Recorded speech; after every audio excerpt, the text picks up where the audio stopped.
Yesterday I talked with my good friend Paul Slomp.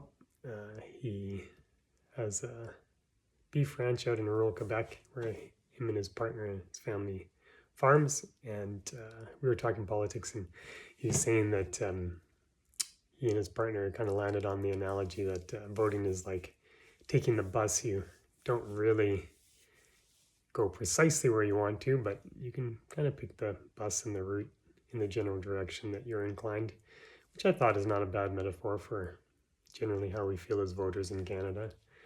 So we talked politics. He's kind of upset about the last election. He was just kind of saying that people don't really get to see who other people truly are, because it's advantageous to campaign on who other people aren't, kind of cast them in a negative light.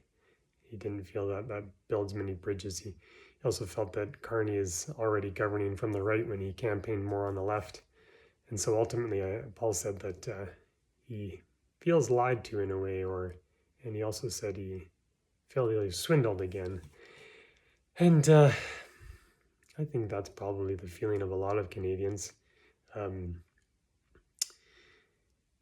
It's insulting. That's the word I find for it. I just find it's insulting. And I think it's probably past time that we find a better way of doing this, better way of voting that is, gives us what we want, and we don't feel as disrespectful to us in the limited choice and options that it offers. And so my hope for Paul and for many other voters that it doesn't feel like you have to take the bus anymore. You can just actually get what you want and get to where you want to be.